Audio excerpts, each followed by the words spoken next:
สบายดีแล้วก็สวัสดีทุกคนยินดีต้อนรับเข้าสู่ช่องอาคาน้อยคือมื้อนี้เฮามาเฮ็ดหยังสักครู่มาเก็บเฮามาเก็บดอกงิ้วเด้อมาเก็บดอกงิ้วไปนึ่งแล้วก็ไปทอดกินเนาะเป็นเมนูแบบปีละครั้ง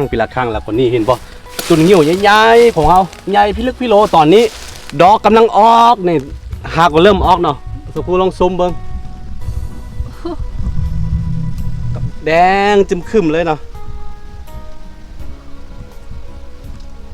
สุดๆไปเลยกำลังออกยังบ่บานเต็มเพื่อออกเป็นชุดเนาะนี่แปลว่าใหญ่อีหลีเนาะนี่คือสิ่งคุณพวงที่เฮารักษามันไว้เนาะคันบ่แม่นในปีกายเขาทางทิ่มเรียบร้อยแต่ว่าดีได้ว่าเฮาซื้อต้นนี้เข้าไปน้ำอ่ะนะ นี่คือของเฮาเด้อเฮามีต้นงิ้วเป็นของส่วนตัวว่าไงไงมีหนามบักหลายๆเลยแต่ว่าบ่นี้บ่มีแล้วก็เฮาสิมาเก็บเฮาอนามัยต้นมันเพราะว่าปีนี้เฮาสิได้เผาอันนี้ปลูกหญ้างัวหญ้าควายแล้วก็ที่จริงนี่มันก็เกิดขึ้นเองบักหลายๆแต่ว่าเฮาบ่ได้เอางัวมันยังมาปล่อยเถื่อปีนี้นะเดี๋ยวประมาณเดือน7เดือน8เราสิเอามาเนาะแล้วก็นี่มันตึบแล้วเวลามันมีเครือมันยังเกลียวขึ้นนี่เวลาเฮาเผามันสิตายนะก็เลยว่าต้องได้อนามัยออกแล้วก็มีตัวกระแตขึ้นมากินหลายพี่น้องเพิ่นบักหลายมีหลายโตสุดเนาะวันนี้เขาสิมาทางนี้ออกแล้วก็เดี๋ยวว่างๆก็สิเอามาวางกับดักกระแตก็ได้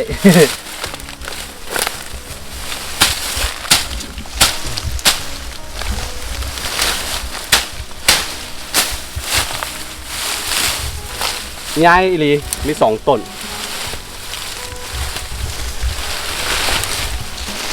พี่ฝนจะพูดหรอวะพี่ฝนเหรอมาโหดอยู่นี่เราคนใหญ่ลึกอยู่ไกลในเบิงคือว่าบ่ค่อยใหญ่ปานใดนะ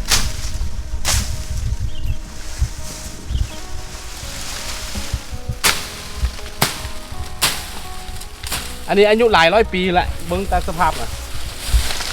พอด100 ปีอยู่เป็นขั้นใหญ่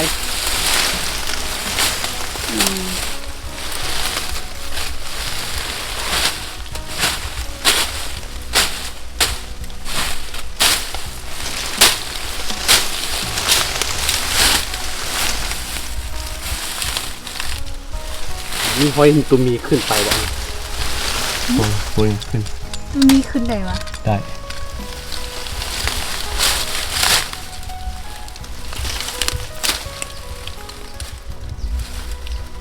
ตรงนี้เนาะโอเคเขาจะมาเก็บดอกนิ้วกันกำลังบานเรากำลังโลนบางอันไปขึ้นเลย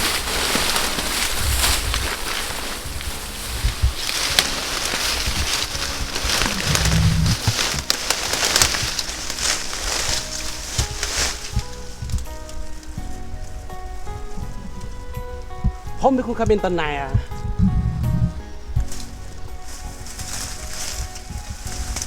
ก็ทำอนุปิคาเมนเอง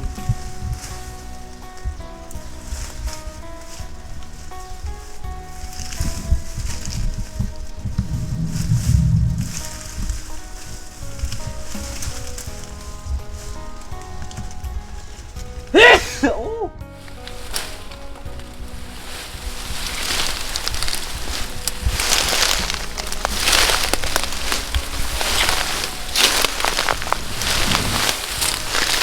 เห็นปะนี่คือดอกงิ้วเอาไปต้มแล้วก็จ้ำเจียวนี่พี่น้องเอ้ยจะออกแบบข้าวๆในเหนือแสบอีหลีไปลองเบิ่งเด้อไม่ถ้าว่าคนทั้งเหนือเนาะคนทั้งเหนือฟังไทยคนนั้นจะหูดกินอยู่ตัวนี้เอาไปเฮ็ดน้ำมันเป็นยังสักครู่ขนมจีนน้ำขนมจีนเนาะสุดๆเลยนี่มาสักครู่ไปคือปีกายนี่เฮายังตัวนี้เฮาเคสนี่เฮาทางแล้วก็มันยังแบบว่า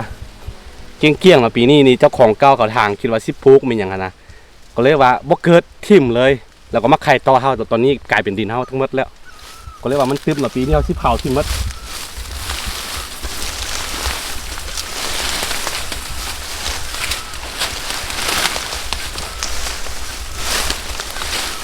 เดินทับไปตรงนั้น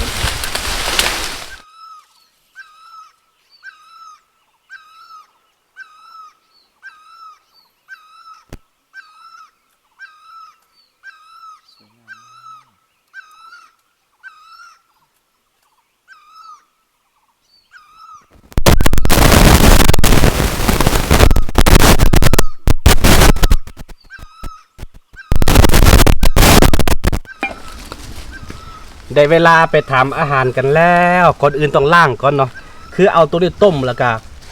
ต้มตัวพวกนี้ใส่น้ำคือสิคักเลย เนาะ ผมใส่แม่ ต้มใส่เอาลูกโคตรเลย แต่ว่าสัตว์ตัวที่เขาเลี้ยงเนี่ยเขาบ่อยากบ่อยากกินเลย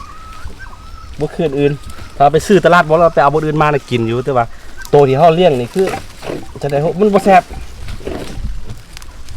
เพราะว่าเขาเลี้ยงมากับมือ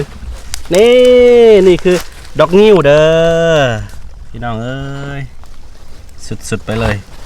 นี่ตัวนี้แหละเขาเวลาเขาเอาไปเฮ็ดอันน้ำขนมจีนเนี่ยเขาสิเอาตัวนี้เอาแต่ตัวนี้ ข้างใน เอาแต่เกสรมานี่ไปตักแห้งๆแล้วก็ไปเฮ็ดน้ำโอเคเอาไปล้างน้ำแล้วก็ไปไม่หยังก่อนสักครู่ ไปเฮ็ดเมนู ไปเฮ็ดเมนูพี่น้องเอ้ยสุดยอดนี่คือดอกนิ้วเด้อไปวิธีทำอาหารก็บ่ยากเด้อทุกคนนี่ขั้นตอนก็คือเฮาล้างมาแล้วนี่นะเอาไปนึ่งก่อนใส่หัวนึ่งแบบนี้นึ่งสุกแล้วก็ขั้นมาเฮ็ดเจียวก็เฮ็ดจ้ามเจียวกินก็ได้หรือว่าเอาไปทอดอีกครั้งหนึ่งทอดใส่ไข่พี่น้องเอ้ยจับลิ้นไว้เดี๋ยวมันสิเข้าไปทั้งลิ้นนะความแซ่บของมัน แต่มื้อนี้บ่มีไข่เลย แต่ว่ามื้อนี้บ่มีไข่โอเคแต่รุ่นตอนสุกอีกเทื่อนึงเดี๋ยวใส่ชนิดอีกมึงพี่แล้วก็ไปนึ่งเลยนี่เห็นปะโอเคแล้วเจอกันตอนสุกพี่น้องมา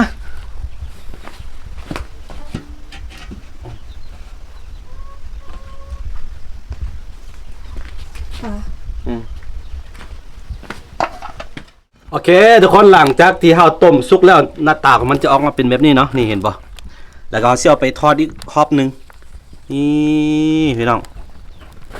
กินแบบนี้จำเจียวกินก็ได้แต่ว่าเราสิทอดกิน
นี่ทุกคนหน้าตาของ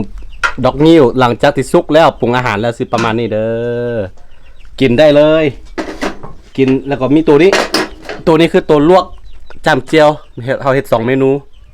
ตัวนี้เราบ่ได้คั่วแล้วตัวนี้เราคั่วแล้วนะกินได้แบบว่าซิวๆเลย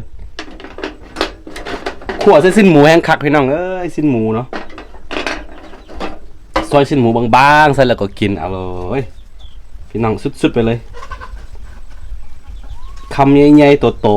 ๆนี่ดอกนิ้วสุดๆ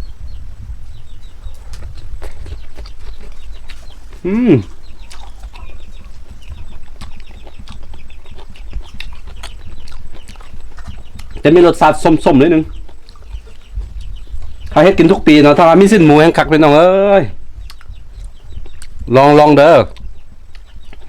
บ้านไผมีเนาะลองเก็บมาก็ดูนี่แหละกำลังลนเนาะกำลังบ่แม่นกำลังลนกำลังออกดอกแล้วก็ดอกที่มันออกก่อนน่ะมันก็จะลนลงมาแซ่บแล้วเอาไปตากแห้งไว้แล้วก็เก็บไว้เฮ็ดเป็นน้ำมันขนมจีนเป็นหยังน้องน้ำข้าวแลมฟื้นน่ะนะได้คือกันเห็นเขาเก็บซื้ออยู่ตัวนี้เนาะแต่บ่ฮู้ว่าราคาใดแต่ว่าเอาไว้เฮ็ดเป็นอาหารส่วนชิ้นหมูบางๆคั่วใส่สุดๆโอ้น่ากินอาหารบ้านๆพี่น้องเอ้ยจามเจียวแบบนี้